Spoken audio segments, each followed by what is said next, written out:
자, 여러분 안녕하세요. 2021년 국가직 세무직 7급 기출문제 풀이를 시작하도록 하겠습니다. 2021년도 7급 시험 문제가 물론 이제 아직까지는 사지선다가 유지가 되고 있기는 하지만 20문제가 25문제가 되면서 문제가 상당히 계산 문제 같은 게 좀 나오지 않을까 예상을 했었고요.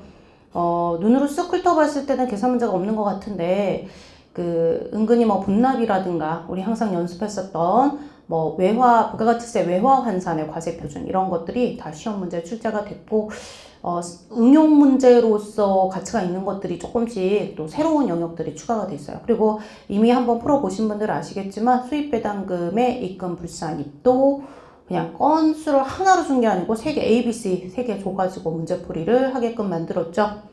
눈에 보이는 것보다 여러분께서 그냥 생각하시는 것보다 계산 문제가 많이 좀 심어진 문제입니다. 한 4개 정도는 되는 것 같아요. 그리고 그러니까 전체적인 총평이 궁금해 하실 것 같아서 말씀을 드리는데 2021년 7급 기출문제는 예상했던 것만큼 막 되게 어렵게 나오진 않았지만 그렇다고 쉬운 문제는 아닙니다. 모의고사 연습하시고 시험 보시고 나서 우리 학생들 연락 하시면서 96점, 92점 너무 고마워요. 점수들 잘 받으셨어요. 그리고 모의고사 때 사실은 2가지죠. 3월 달에 공부했었던 7, 9급 공통 20문제짜리 모의고사. 왜냐면 그걸로 미리 연습을 해야 돼요. 하시고 나서 그 다음에 7급으로 보통 이제 9급하고 7급 넘어오시는 분들이 많으셔서 7, 9급 공통 문제가 사실 작년까지 7급 전용으로만 쓰던 좀 어려운 문제들을 모아놓은 거고요. 거기에 추가로 문제를 또 만든 게 25개짜리 모의고사죠. 모의고사 문제 2개를 충실히 한 2-3번 이상 푸셨다 그러면 한 92점 이상은 다 맞추시지 않았을까 싶어요. 근데 의외로 좀 그동안 다루지 않았던 한두 문제 정도가 세법 해석의 기준에 관한 기존에 종전에는 제가 국세예규심사위원회 이런 것들을 언급을 했었는데 그런 것보다 훨씬 더 깊이 들어가는 시행령 규정 이런 게 나왔거든요. 근데 이제 어느 정도 통밥으로 풀 수 있는 부분들이 있어요. 근데 대체로 우리 국세기본법 시행령 제10조 규정이 세법 해석의 기준에 관한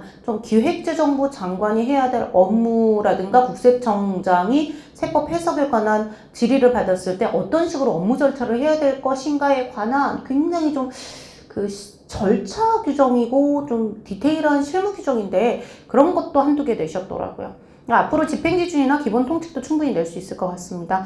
7급 문제는 그냥 나름대로는 난이도, 그러니까 원래 예상했던 굉장히 어려워지지 않을까 생각했던 범위보다는 그래도 평이하게 나온 것 같긴 한데요. 이거는 이제 충분히 우리 기출문제는 당연한 거고요.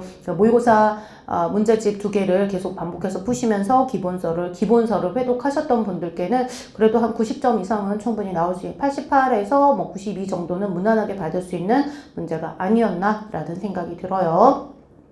자, 문제풀이는요, 다 한 번씩 다 풀어보셨다라는 전제하에 포인트만 잡아서 딱딱 풀어드릴 거고, 언젠가 이제 이거를 제가 7급 변형 모의고사 같은 걸 할 때는 해설을 다 달아드릴 건데요. 이번에는 그냥 답만 넣어가지고 제공을 해드릴 겁니다.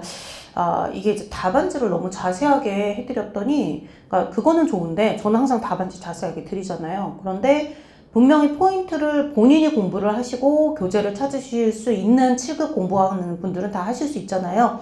9급이라고 못하는 건 아닌데 그래도 세법을 9급은 종전까지는 필수 과목이 아닌 상태에서 공부를 하던 배경이 있었지만 7급은 그게 아니고 워낙에 되게 중요한 전공 과목이라서 다들 너무너무 세법을 잘 하세요. 그래서 기본서든 아니면 법제처 본문이든 찾아가면서 하셔야 되는데 너무 그거를 안 하시는 경향이 있어요. 그래서 일단 기출문제 강의는 전체적으로 빠르게 지금 이거는 해설을 빠르게 한번 하고 궁금한 것만 해소하는 강의고 나머지는 다 관련된 기본 이론 같은 것들은 기본 우리 이론 내용에서 모의고사 수업이라든가 기본서 수업에서 다 소화를 하는 내용들이기 때문에 이론 배경을 자세하게 설명드리는 게 아니고 이번 기출문제 해설 강의는 처음부터 끝까지 문제 포인트가 뭐고 답이 어떤 부분이 뭐가 잘못됐기 때문에 이게 답이다라는 것만 짚어드리는 쪽으로 진행을 할게요. 자, 우리 가채경으로, 그러니까 2021년도 국가공무원 세무직 7급 시험을 가채경으로 책형 가로 안내를 해드리겠습니다. 1번 문제 들어갑니다. 소득세법상 거주자의 종합소득공제에 관한 설명으로 옳은 것만을 모두 고른 것이라고 되어 있는데요. 기억, 기본공제 대상자가 70세 이상이다. 여러분 기본공제 대상자여야 추가공제가 가능합니다. 그런데 기본공제 대상자가 70세 이상이면 경로자 공제가 가능하고요. 1인당 경로자 공제는 100만원, 그리고 장애인 공제는 200만원이죠. 그래서 1명당 100만원 추가공제 기억 맞습니다. 따라서 기억이 확실히 맞다면 문제 1, 2, 3, 4번을 보실 때 동그라미 1번과 2번이 답일 거예요. 기억이 맞다면 그러면 3번, 4번을 지워버리시고요.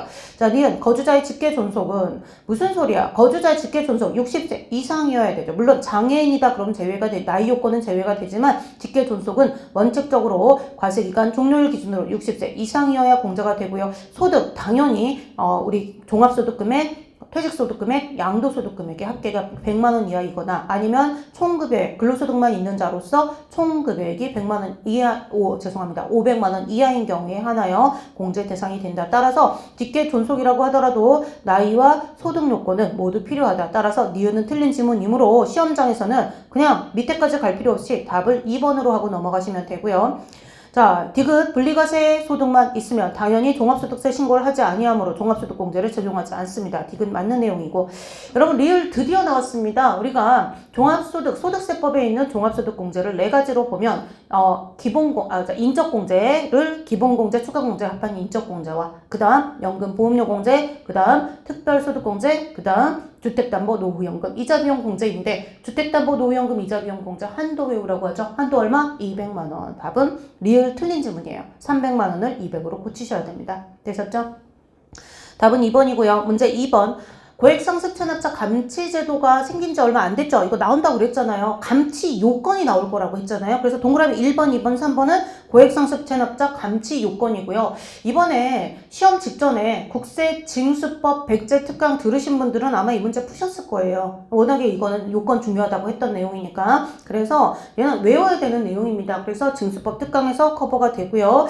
그 1번, 2번, 3번은 그냥 이제 다 그 요건이에요. 요건이고 4번은 5천만 원의 국세를 체납한 자로서 직계존비속이 국외로 이주한 경우는 어디서 많이 보긴 봤는데 얘는 뭐죠?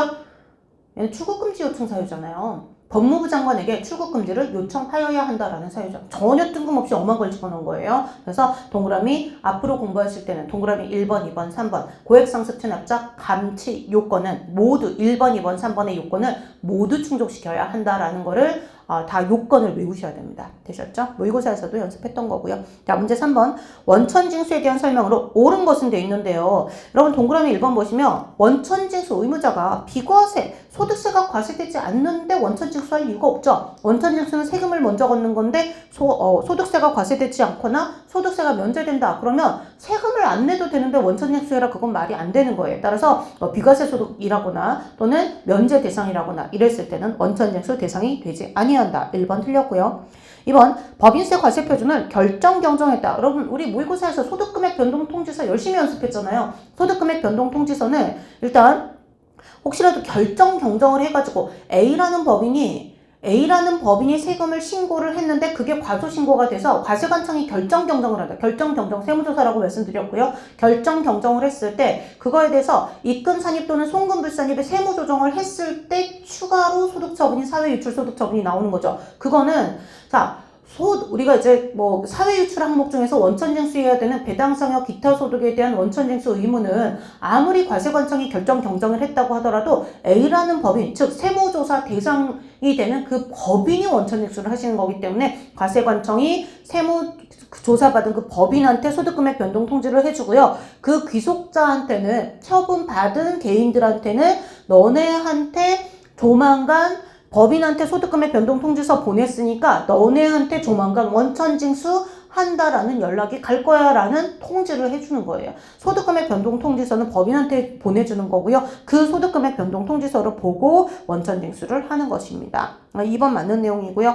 여러분 반기별 납부 연습하는 문제 모의고사에서 웬만한 건 다 나왔어요. 근데 이제 한 번 풀고 지났으면 안 되죠. 모의고사 문제집도 똑같은 문제집을 한 4-5번 풀어야 돼요. 누구 거가 됐든지 간에. 근데 반기별 납부 원칙적인 원천징수 세액은요. 다음 달 10일까지 납부를 하는 건데 이게 상시고용 소득세법은 상시고용 인원수가 20인 이하이거나 아니면 종교인 소득을 지급하는 자 법인세는 종교인이 없으니까 상시고용 인원수가 20인 이하인 경우에는 반기별 상반기 거를 다음 반기 다음 달 10일 7월 10일까지 그 다음에 하반기 거는 1월 10일까지 납부할 수 있다라는 반기별 납부 제도가 있고요. 반기별 납부할 때 사실은 더 깊이 들어가는 문제들도 있죠. 뭐요?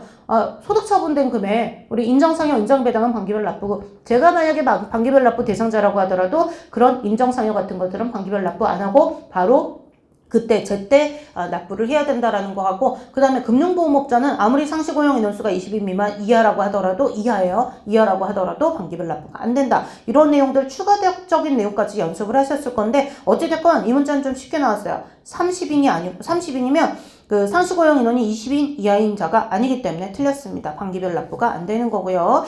여러분 직장공제 초과 반환금은요. 기본세율로 원천징수를 하고 무조건 분리과세 대상이므로 14%다 하면 틀리죠. 원천징수 세율을 외우라고 항상 말씀드리잖아요. 이게 이제 7급 문제라 그래도 이제 점점 난이도가 제대로 7급 문제처럼 나와요. 종합 문제가 나오죠. 원천징수도 나오고 소득세법상 원천징수 세율도 나오고 소득금액 변동 통지도 나오고 종합 문제가 나오는 거예요. 그러니까 약간 7급 수준에 맞게 나오고 있어요. 자, 앞으로 이 정도 수준 이상은 무조건 나올 거라고 보고 종합적인 연습 문제 연습을 하셔야 됩니다. 내년에는 2022년도에는 문제집 더 어렵게 만들어야 될 것 같아요. 올해는 그래도 25개짜리 문제를 처음 내는 거라서 그렇게 막 그 심보 꼬인 문제 있잖아요. 배배 꼬인 문제 그런 거는 안 나왔어요. 그래도 그렇게 연습을 좀 더 심화학습을 더 하셔야 될 것 같아요. 자, 문제 4번 공동사업에 대한 소득금액 계산과 납세 의무 범위에 대한 설명으로 옳은 것은 이라고 되어 있는데 1번 사업소득이 발생하는 사업을 공동으로 경영하고 손익을 분배하는 공동사업의 경우에는 끊으세요. 결론은 공동사업이라는 얘기죠. 공동사업은요. 자, 2단계로 세금 계산을 합니다. 1단계 공동사업장을 1거주자로 보아 공동사업장의 소득금액을 계산한다. 이때는 납세 의무의 얘기가 아니기 때문에 1거주자 또는 1비거주자라고 하실 필요가 없죠. 하고 지금 7급 기출문제 수업을 듣고 계시는 분들은 세법을 기본세법 최소 3회독에서 5회독 하신 분들이라는 전제로 딱 듣자마자 아신다는 전제로 빠르게 해드려요. 자, 공동사업의 소득금액 계산은 첫 번째 단계 공동사업장을 마치 한 사람인 것처럼 보아 여러 사람이 운영하는 게 아니고 한 사람이 운영하는 걸로 봐서 그 사업장의 소득금액을 계산한다. 이라고 하기 때문에 1거주자로가 맞아요. 여기서는. 그리고 나서 공동사업장의 소득금액이 계산이 되면 각 공동사업자에게 분배하여 각각의 공동사업자가 각자 납세의무를 지므로 원칙적으로는 연대납세의무가 없다까지 하죠. 그런데 분배할 때 원칙 손익분배 비율이 있으면 손익분배 비율 없으면 지분비율로 갑니다. 9급 기출문제에 나왔던 거잖아요. 이거 기출문제에 나왔던 질문이에요. 동그라미 2번 공동사업에서 1번은 맞는 질문이고요. 2번 공동사업에서 발생한 소득금액은 해당 공동사업을 경영하는 자 거주자 간에 각 거주자 간에 약정된 손익분배 비율이 있으면 약정된 손익분배 비율로 가시고 없을 때 지분비율로 가야 돼요. 9급에 나왔던 질문이잖아요. 틀린 질문으로. 기출문제에 나왔던 겁니다. 틀린 걸로. 그래서 자 공동사업자 간의 공동사업장의 소득금액은 원칙 손익분배 비율로 안분한다. 그런데 손익분배 비율이 약정이 안 돼 있다. 그럼 어쩔 수 없이 출자 비율, 지분 비율로 가는 거고요. 만약에 3번 거주자 1인과 그의 특수관계인이 공동사업에 포함되어 있다고 하더라도 소득세는 개인별 과세입니다. 각각 납세의무를 지는 거예요. 다만 거주자 1인과 그의 특수관계인이 조세 회피를 목적으로 사실상 투자도 안 했고 공동사업에 참여도 안 하고 있거나 또는 명백하게 조세 회피를 목적으로 공동사업을 하고 있다라고 하면 공동사업 합산과세 특례를 적용하는 거죠. 근데 지금 3번은 눈 씻고 찾아봐도 지금 뭐 조세 회피를 목적으로 했다. 손익분배 비율이 허위이다. 이런 말 없죠? 그러면 각자 납세의무를 지는 겁니다. 합산하지 않습니다. 그래서 3번은 한정이에요. 단서가 없기 때문에 틀린 겁니다. 원칙은 공동사업자 간에 특수관계인이 있다고 하더라도 각자 납세의무가 맞습니다. 되셨죠? 자, 4번. 주된 공동사업자의 합산과세가 만약에 된다면 그 얘기는 조세회피를 목적으로 A가 60%, B가 30%, C가 10%인데 A하고 B가 특수관계인이고 사실은 B는 투자도 안 했고 사실상 업무에 참여도 안 하고 있다 라고 하면 공동사업자가 아니니까 허위로 이름을 올린 거죠. 그러면 B의 지분을 A 걸로 보아서 A를 90%로 계산하자. 이게 공동사업 합산과세 특례인데 그때 연대납세물을 써요. 누가? B가. 주된 공동사업자에게 합산과세되는 B가 연대납세물을 지게 되는데 그 연대납세물은 자기가 원래 분배받았어야 될 소득금액을 한도로 하지 전액에 대한 연대납세물을 지는 게 아니다. 항상 연습하는 내용이죠. 그래서 동그라미 4번 주된 공동사업자에게 합산과세되는 경우 끊으시고요. 그 합산과세되는 소득금액에 대해서는 끊고 주된 공동사업자의 특수관계인은 전액이 틀렸고요. 자기의 그 본인의 손익분배 비율에 해당하는 소득금액을 한도로 한다라는 거 외우고 계셔야 되는 가장 기본적인 정형화된 문제였습니다. 기출문제 지문도 2번이나 나왔던 거고요. 문제 5번 제2차납세의무인데요. 여러분 출자자의 제2차납세의무는 제2차 납세 의무를 지는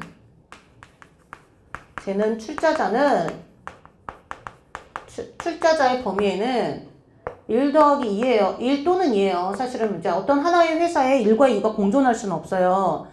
무한책임사원이라고 하는 거는 한 명의 사업자회사에 있는 거예요. 그래서 주주는 주식회사에 있는 거고요. 무한책임사원이면 지분율에 상관없이 무한책임지기로 했잖아요. 그러면 얘는 출자자의 제2차납세의무 대상이 되는 출자자가 맞고요. 자, 주주나 또는 유한책임사원은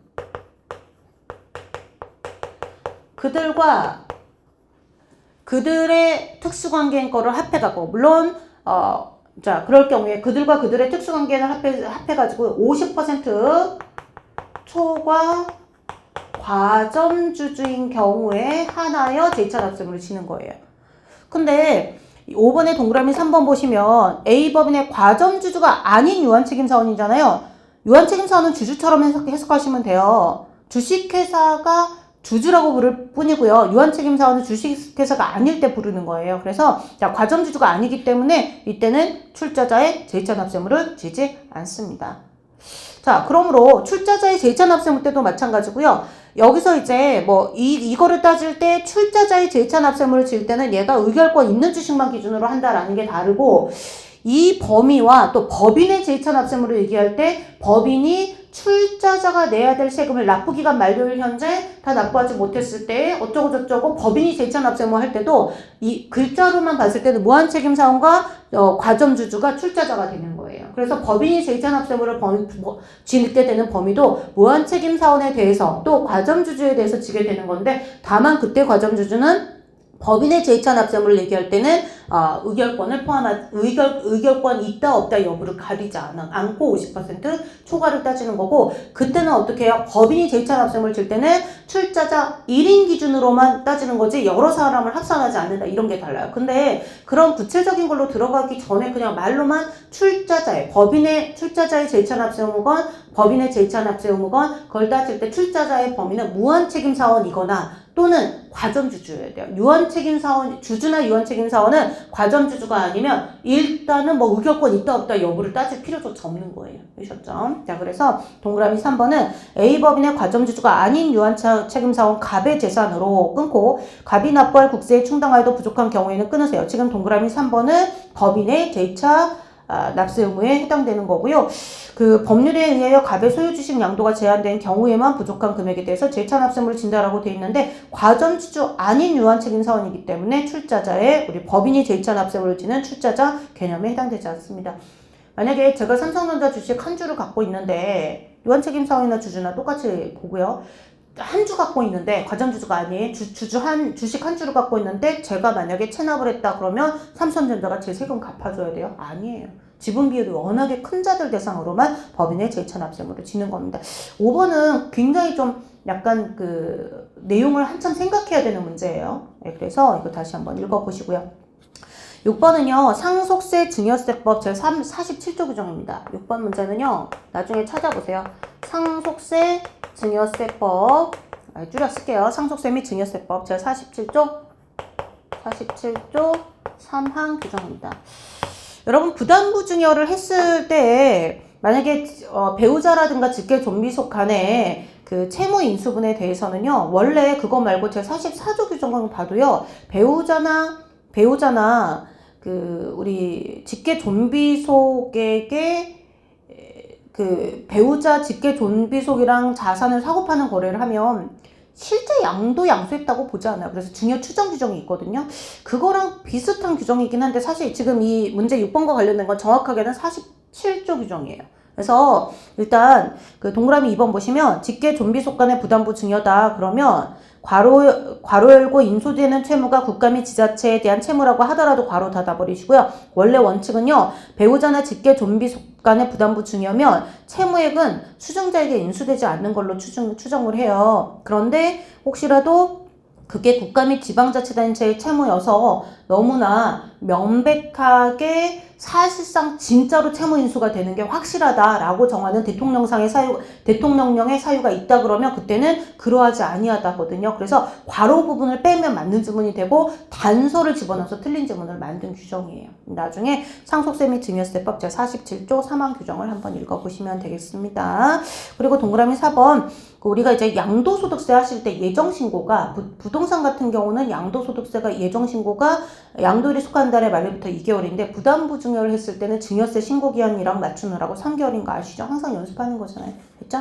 자, 그래서 2번이 틀린 지문인데 이게 조금 상속세 증여세 규정 중에 어려운 지문이 나왔어요. 그래서 이거 읽어보시고요.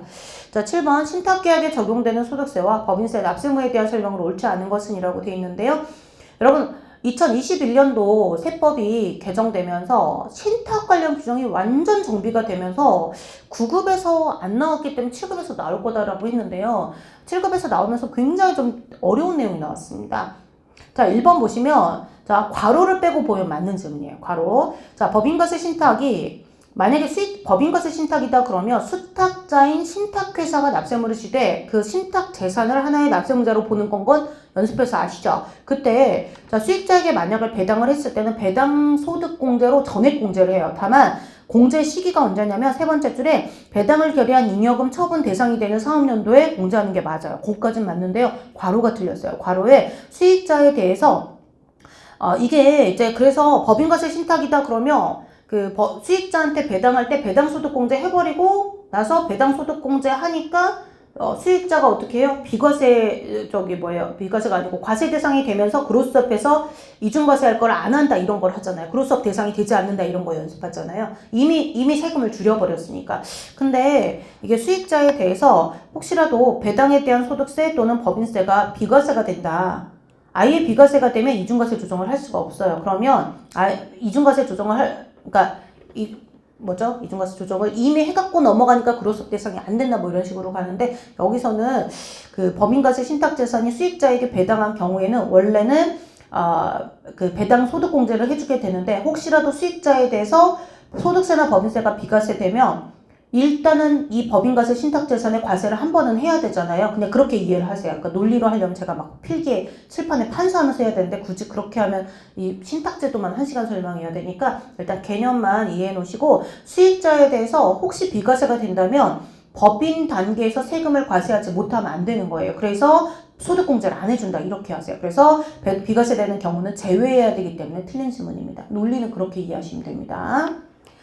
자, 문제 8번은 이거는 뭐 맨날 보는 지문들이죠. 그 동그라미 4번 우리 신용카드로 결제가 되면 승인된 날을 우리가 납부된 날로 보는 거는 너무 많이 보던 지문이고요. 1번 여러분 국세 징수법과 다른 세법이 상충되면 다른 세법이 우선이죠. 그래서 1번 틀렸고요. 자, 납세 담보가 올해 2021년에 국세기본법에서 국세징수법으로 이관이 됐죠. 그랬을 때 담보로 제공해야 되는 국세가 10억 원이다. 그러면 금전, 그 다음에 납세보증보험증권, 그 다음에 은행의 납세보증서 이 세 가지는 담보할 국세의 100분의 110을 담보로 제공해야 되고 나머지는 100분의 120인데 얘는 금전이기 때문에 100분의 110을 제공을 하는 겁니다. 그래서 2번이 틀렸고 이건 뭐 기출에도 많이 나왔던 거고요.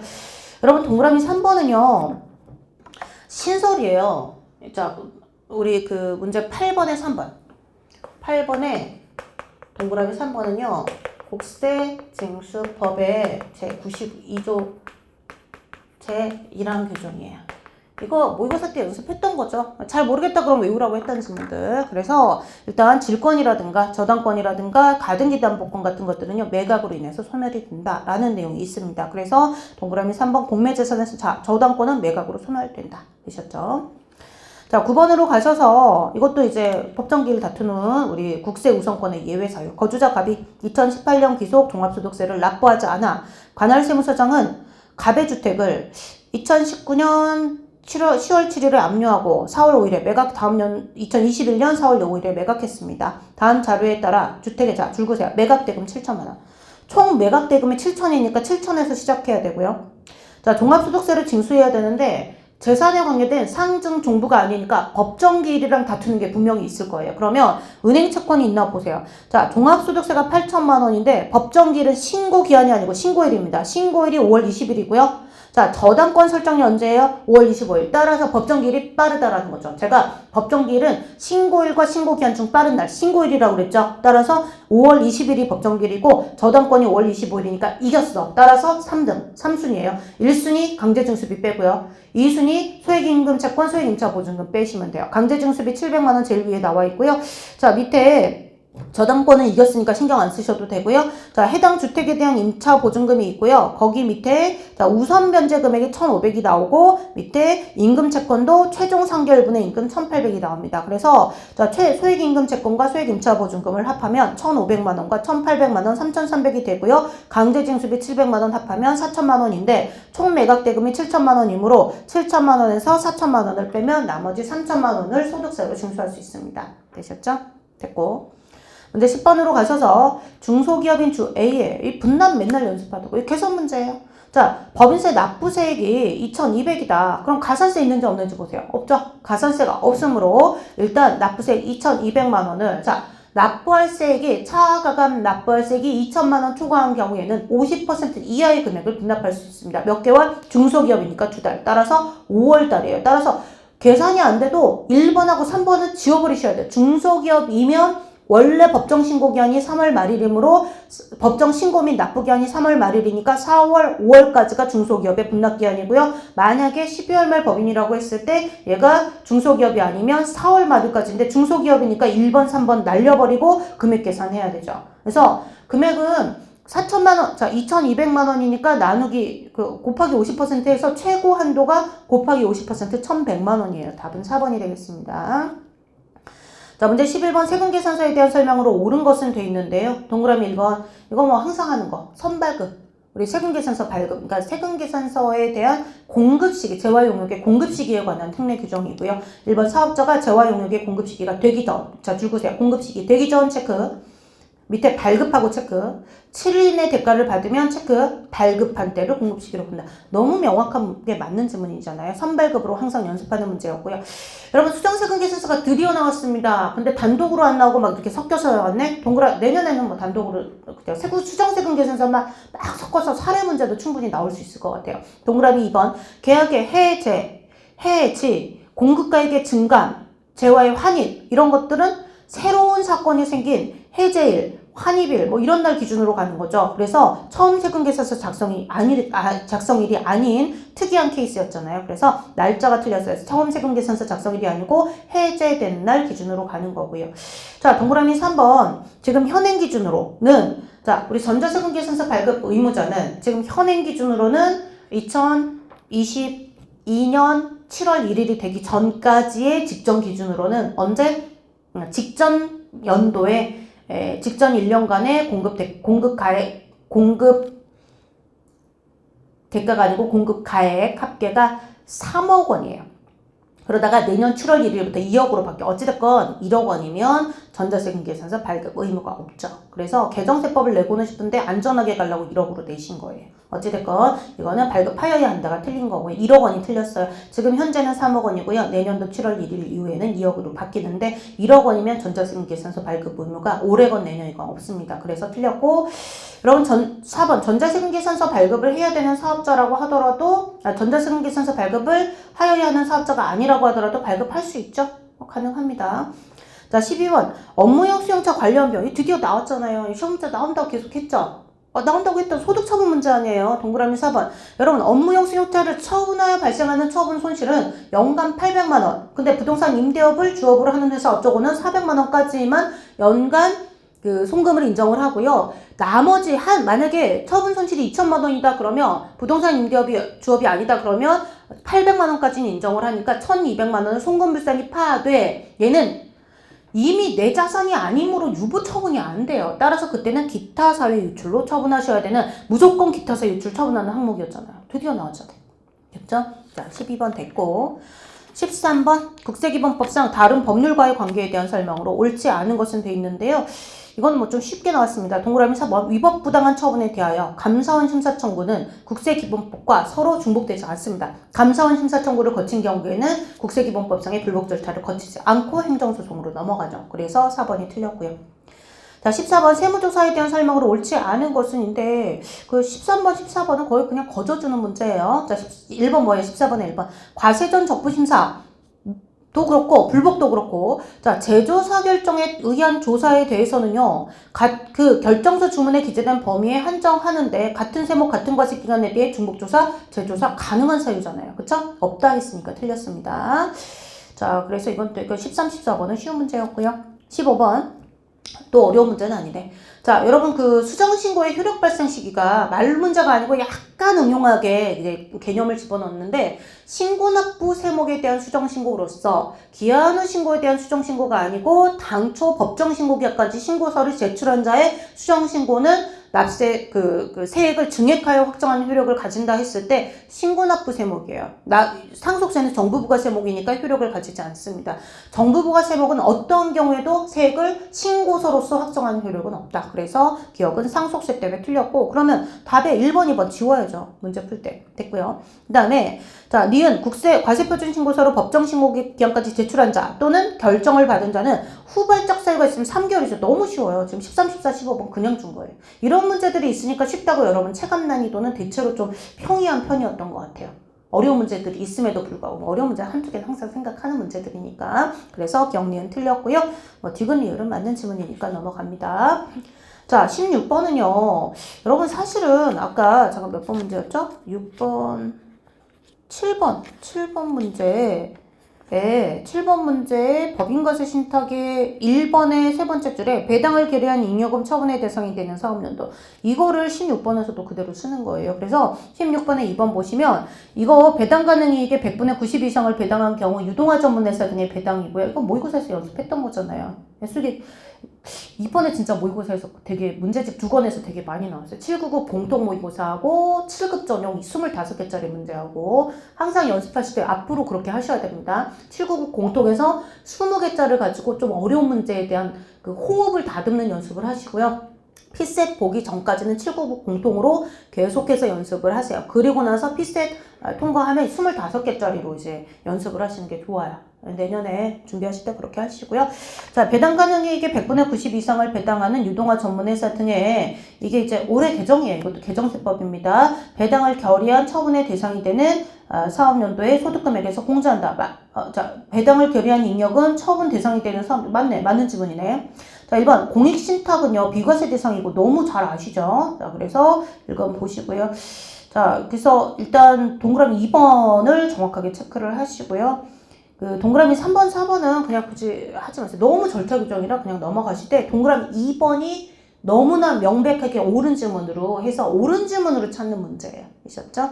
3번, 4번은 간단하게 주석은 나중에 달아드릴 거니까 외우시면 되겠고 17번 내국법인의 손익의 귀속 시기에 대한 설명으로 옳은 것만을 모두 고른 것은 이라고 되어 있는데요. 자, 기업 중소기업인 주 A가 장기 할부 조건으로 자산을 판매했다. 그러면 이거는 회계 처리를 했든지 안 했든지 여부에 상관없이 회수기일 도래 기준을 적용하게끔 세무조정 가능하죠. 기억 맞는 지문이고요. 자, 니은 중소기업인 주 B가 장기할부 조건 등에 의하여 자산을 양도함으로써 발생한 채권에 대하여 기업회계 기준이 정하는 바에 따라 현재가치로 평가해 현재가치 할인차금을 계상한 경우니까 회계 처리를 했다는 거고 현재가치 할인차금 인정한다는 게 이게 현재가치 인도기준 인정한다는 얘기예요. 니은 맞는 지문이고 자, 중소기업의 1년 미만 단기건설공사는 인도기준 적용할 수 있죠. 맞고요. 리을 제조업을 경영하는 주 D가 결산을 확정할 때 이미 경과당 기간에 대응하는 이자를 자 수익으로 계상했을 때 이자 수익은요 원칙적으로 소득세법 시행령에 따른 소득세법상의 이자 소득의 귀속 시기를 따라갑니다만 만약에 혹시라도 회사가 기간 경과분 이자를 이자 수익으로 인식하면 그냥 인정해드리는데 다만 단서가 있죠. 이자 비용에는 단서가 없는데 이자 수익에만 있는 단서가 뭐죠? 원천징수세상은 제외한다라는 단서죠. 그래서 우리 세 번째 줄에 이자를 법인세법에 따라 원천징수되는 이자를 포함한다라는 규정을 제외한다라고 바꾸시면 돼요. 하시고요. 18번으로 넘어갑니다. 거주자 갑의 2018년 기속 종합소득세에 대한 자료인데요. 제척기간과 소멸시효에 대한 설명으로 옳지 않은 것은 이거는 여러분 사례가 위에 나와 있으니까 밑에 있는 지문 1, 2, 3, 4번을 읽으면서 1, 2, 3, 4의 OX를 찾아가시는 거예요. 1번 갑의 2018년 기속 종합소득세 부가 제척기간 기산일. 지금 첫 번째 동그라미 보시면 거주자 갑이 2018년 기속 종합소득세를 신고하지 않았대요. 신고하지 않았으면 법정 신고기한의 다음 날부터 기산이 되니까 2018년 귀속의 법정 신고기한은 얘가 성실신고 사업자다 이런 언급 특별히 제일 밑에 성실신고 사업자가 아니라고 하면 단서 줬잖아요. 5월 31일까지 종합소득과세표준 확정신고해야 되고 6월 1일이 신고기한의 다음 날이에요. 기산일은 6월 1일이 맞습니다. 맞는 지문이고요. 이번 소멸시효는 만약에 자기가 신고납부를 했더라면 그러니까 신고납부 세목에 대해서 신고를 했으면 확정이 됐으니까 법정 납부기한의 다음 날부터인데 얘는 신고를 안 했으니까 결정되겠죠. 국가가 결정을 한 거고요. 그래서 첫 번째 동그라미 박스의 첫 번째 동그라미에 두 번째 줄에 종합소득세 2천만 원을 결정하여 밑에 납부고지서를 송달했는데 납부고지서상의 납부기한이 2020년 3월 20일이에요. 그러면 납부고지서상의 납부기한의 다음 날인 3월 21일부터 기산합니다. 그래서 소멸시효 기산일이 3월 3일이라서 틀렸어요. 3월 21일부터 기산을 하는 겁니다. 그리고 금액이 5억 원 미만의 국세니까 5년 소멸시효 완성되는 건 맞고요. 되셨죠? 그래서 보고 3번은 무신고니까 제척기간 7년 적용되는 거고요. 뭐 4번은 다 아시는 내용이고. 자, 19번 수입 배당 금액에 대한 입금 불산입인데 여러분 지주회사 말고 일반 회사가 한번 9급에 나왔었잖아요. 이것도 7급에 나왔었잖아요. 그걸 또 낸 거예요. 다만 2019년인가 7급에 나올 때는 그 의제 배당하고 같이 나왔었어요. 그거 하면서 이제 또 나올 거라고 했잖아요. 나왔습니다. 그래서 A하고 C는 비상장법인이에요. 비상장법인이니까 자, 그 지분 비율이 50% 이상이면 50% 입금불산입, 50% 미만이면 30% 입금불산입을 할 거고 지분 비율이 100%면 100% 입금불산입을 할 거니까 수입 배당 금액의 A는 99%니까 100%가 안 돼서 50% 입금불산입을 할 거라서 300만 원의 50%인 150을 입금불산입할 거고요. C는 지분율이 100%니까 상장, 비상장 불문하고 100% 입금불산입 400만 원 전부 입금불산입할 거예요. 그런데 자 B는 상장법인이에요. 자, B는 상장법인이고 상장법인은 30% 미만인 경우에는 30% 이상이면 50% 입금불산임률 적용하고 30% 지분 비율이 30% 미만이면 우리 30% 입금불산임률을 적용하니까 500만 원에 30% 입금불산이 비율만 외우고 계시면 되는데 외우시라고 했잖아요. 그래서 이거 되게 좀 정교한 계산 문제가 나온 겁니다. 그래서 A는 입금불산 A 거는 150만 원, B 거는 이것도 30% 곱해서 150, C 거가 400만 원 해가지고 답이 700만 원이 되는 거예요. 문제 20번 납세지 및 사업자 등록에 대한 설명으로 옳은 걸 고르는 건데요. 기억 보시면 이거 이제 우리 교재 세법 개론 교재 130 자 세법 모의고사 문제집에도 있는데 세법 개론 1에 2022 대비 이제 올해 개정을 해나갔고요. 혹시 이 교재 갖고 계신 분들은 찾아보세요. 이게 굉장히 좀 약간 심오학습으로 나왔어요. 어려운 문제로. 근데 국가, 지자체, 지자체 조합은요. 업무 총괄 장소를 원칙적인 사업장으로 합니다. 부동산 소재지로 안 가고 국가가 어디 도망가지는 않잖아요. 그죠? 그래서 업무 총괄 장소고요. 니은은 맞는 내용이고 무인자동 판매기가 특이한 게 여러분 무인자동 판매기는 절대로 신청에 의해서 다른 장소를 업무 총괄 장소 이외의 장소를 납세지로 할 수 없죠. 그래서 디귿이 틀린 거고요. 리을 주사업장 총괄 납부하고 사업자 단위 과세 제도의 차이점 중에 하나인데 총괄 납부 사업자는 본점뿐만이 아니라 지점도 주사업장으로 등록이 가능한데 사업자 단위 과세 사업자는 본점만 가능하다. 그래서 지금 리을에 총괄 납부라고 했기 때문에 얘는 지점도 가능해야 돼요. 근데 지점이나 분사무소는 안 된다 했기 때문에 틀린 거고 따라서 니은 하나 빼고 다 틀렸어요. 답은 1번이고요. 자, 21번 신고와 납부에 대한 설명으로 옳지 않은 것은인데요. 그 동그라미 3번 보시면 이게 이제 말을 좀 다르게 해놔서 여러분이 어려우셨을 수는 있는데 이거 항상 연습하던 거예요. 국외에서 전자적 용역 같은 걸 공급을 했을 때 그 전자적 용역을 공급하는 사업자는 간편 사업자 등록을 해야 되는데 전자적 용역을 공급하는 사업자가 중간에 있는 무슨 뭐 그 약간 중간에 뭐 그 중간에 위탁 매매를 하는 우리는 국내 사업자를 끼는 경우 국내 사업자가 공급한 것으로 본다라는 지문 항상 읽어드리잖아요. 그거예요. 동그라미 3번. 국외 사업자가 부가가치 세법에 따른 사업자 등록의 대상이 된다는 게 간편 사업자 등록을 하는 대상자라는 뜻이에요. 그렇게 읽으시면 되고요. 위탁 매매인을 통해서 국내에서 용역을 공급할 때 이게 그 국외에서 전자적 용역을 제공하는 그 전자적 용역에 대한 간편 사업자 등록 규정의 2항 규정이에요. 그때는 그 위탁 매매인, 즉 국내 사업자가 공급하는 것으로 본다. 그래서 납세의무를 국내 사업자한테 지도록 하잖아요. 그렇죠? 그래서 국외 사업자가 공급한 것으로 보는 게 아니고요. 위탁 매매인을 통할 때는 위탁 매매인이 공급한 것으로 본다라는 규정을 기억하시기 바랍니다. 전자적 용역 관련된 게 7급에서 이제 두 번째 나온 거예요. 복습해 보시고요. 22번 세법 해석. 이 문제가 어려워요. 이게 그 국세기본법 시행령 제10조 규정인데 참 근데 이제 법조문대로 하자고 치면 정말 이렇게까지 내야 되겠나 싶긴 한데 통밥으로 돼요. 여러분 동그라미 4번 보세요. 국세청장은요. 다른 건 읽어보시고요. 국세청장은 세법의 해석과 관련된 질의가 세법과 이와 관련되는 국세기본법의 줄거세 입법 취지에 따른 해석. 입법 취지라는 건 그 법을 만든 이유에 대한 해석이다.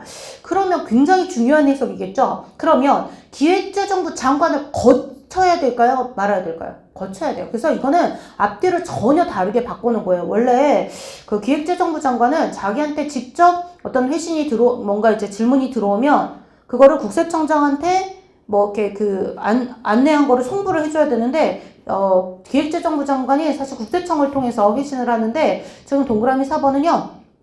국세청장이 아니고 기획재정부 장관은 이러한 세법의 입법 취지에 따른 해석이 필요한 사항이다. 그럼 국세청장을 거치지 않고 직접 회신할 수 있다라는 전혀 앞뒤 그냥 문장에 OX를 하지 아니한다, 할 수 있다 이렇게 바꾼 게 아니고요. 전혀 뜬금없는 지문으로 바꾼 거예요. 그래서 여러분께서 그 시행령 지금 몇 번이죠? 22번의 4번 지문은 22번의 4번 지문은 그 시행령 국기법 시행령 제10조의 제4항을 보시면 돼요.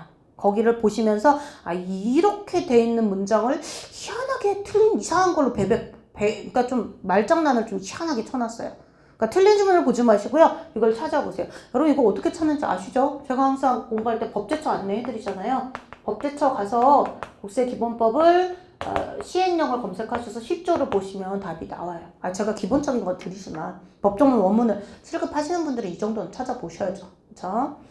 자, 23번 국내에 거주하는 갑이 고교 동창생들과 함께 결성한 A 동창회에 대한 자료입니다. A 동창회는 박스 주사무소를 서울에 두고 있어요. 그럼 이제 혹시라도 단체 명의로 납세물을 지게 되면 거주자가 될 거고요. 매달 회비를 걷어서 친목 모임에 사용해요. 그리고 A 동창회는 운영 규정을 만들었고요. 근데 중요한 건 수익은 분배하지 않고 갑이 대표가 되기로 했어요. 그런데 얘네들은 무슨 주무관청의 인허가를 받은 단체도 아니고 법령에 따른 것도 아니고 무슨 공익을 위한 재단도 아니죠. 친목이잖아요. 그러면 얘네들은 세 번째 동그라미에서 세무서장에게 뭘 신고하거나 신청한 적이 없다라고 했잖아요. 그렇기 때문에 A동창회는 그냥 수익 분배를 하지 않는 소득세법의 규정, 납세 의무를 지게 되는 겁니다. 다만 수익 분배를 하지 않기 때문에 공동사업으로 보지 않고 단체를 주사무소가 서울에 있으니까 단체를 1거주자로 보아서 납세 의무를 지도록 하고 있어요. 그래서 얘는 당연법, 이게 이제 국세기본법하고 소득세법, 법인세법을 다 인격 파트 관련된 법인 아닌 단체 관련 납세물을 전체적으로 이해하고 알고 계셔야 되는 내용이고요. 필기노트 할 때 한꺼번에 정리해드리니까 그 내용 가지고 찾으실 수 있었을 거라고 생각해요. 얘네들은 법인으로 보는 단체가 아니고 따라서 소득세 납세물을 지는데 수익을 분배하지 않으므로 공동사업으로 보지 않고 따라서 단체가 납세물을 지는데 주사무소가 서울에 있으니까 거주자로 1거주자로 납세물을 진다. 되게 응용이 많이 된 문제예요. 아닌 줄 아셨죠? 그냥 이런 문제가 아니에요. 많은 생각을 해야 되는 문제입니다. 24번 제조사 결정에 대한 설명으로 옳은 것은 여러분 1번 제조사 결정은 당연히 무슨 실무예요. 법조문에 제조사 결정이 있잖아요. 그래서 이거 말도 안 되는 소리고요. 1번. 2번. 여러분 과세전 적부 심사 청구에 따른 재조사 결정에 따라 조사를 했을 때는 이 과세전 적부 심사 청구 못하는 거 아시죠? 그래서 보시고 3번 별표치고 이거 맨날 연습 그러니까 그 모의고사로 가끔 연습하던 좀 특이한 거예요 했던 거. 자, 재조사 결정이 만약에 있다 그러면 그 처분청은요 질질 끌면 안 돼요. 60일 이내에 조사하고 다시 처분을 해야 되고요. 맞는 질문이고 얘를 외우시고요. 자, 근데 1번, 2번, 4번이 쉬워요. 3번이 어려웠어. 또 4번 뭐죠? 심사청구, 심판청구에 대한 재조사 결정에 따른 처분청의 처분은요. 다시 재결청을 상대로 해갖고 다시 심사청구, 심판청구도 할 수 있지만 그거 거치지 않고 행정소송 갈 수도 있는데 오로지 이의신청만 안 되는 거예요. 그래서 4번 이 심사청구, 심판청구 제기할 수 없다 했기 때문에 틀렸습니다. 마지막 25번 하이라이트. 드디어 외화로 돈을 수령을 했을 때 과세표준 계산 문제가 나왔습니다. 원칙, 외화를 수령했을 때 부가가치세 과세표준은 공급 시기의 환율을 적용해야 되고요. 직수출은 선적일의 환율을 적용하면 되는데 혹시 선적일 전에, 공급 시기 전에 환가하면 환가한 금액을 과표로 합니다. 자, 과세 사업을 영위하는 주 한국이 미국에 2만 달러의 제품을 수출을 했습니다. 그래서 2만 달러를 환율을 적용을 할 건데요. 자, 수출을 했기 때문에 선적일이, 자, 직수출은 공급 시기가 선적일이에요. 선적일이고요. 따라서 10월 1일날 선수금으로 10,000달러를 송금을 받았는데 선적이 10월 15일이에요. 10월 15일. 그러면 이 중에 10,000달러는 선적일, 공급 시기 전에 환가 있죠? 공급 시기 전에 환가를 했으므로 얘는 환가한 금액을 공급가액으로 하고요. 나머지 10,000달러는 아직 안 받았잖아요. 그러면 얘는 원칙적으로 선적일에 환율을 계산하여 환율을 적용하여 계산한 금액으로 합니다. 그래서 자, 달러당 1,000원의 환가 있으니까 10,000달러 곱하기 1,000원을 하시면 되고요. 위에 거는 자, 밑에 거는 10월 15일의 환율이 1,100원이라고 했으니까 여기는 곱하기 1,100원을 하셔서 여기 1,000만원하고 1,100만원에서 2,100만원이 답이 되죠. 이거 뭐 항상 풀던 문제 되셨죠? 자, 뭐 아주 자세하게는 아니더라도 그냥 간단하게 좀 어디가 틀렸다라고 간단하게만 달아드릴 거고요. 나머지 좀 깊은 해설이 필요한 내용들은요. 그냥 기출문제 수업 우리 변형 내년도에 가서 우리 7급 대비로 모의고사 전후에 가지고 하게 될 변형 모의고사 같은 거 하시면서 다시 한번 연습을 하시면 돼요. 자, 2021년 7급 기출문제 세법 기출문제 해설 여기서 마무리하겠습니다. 수고하셨습니다.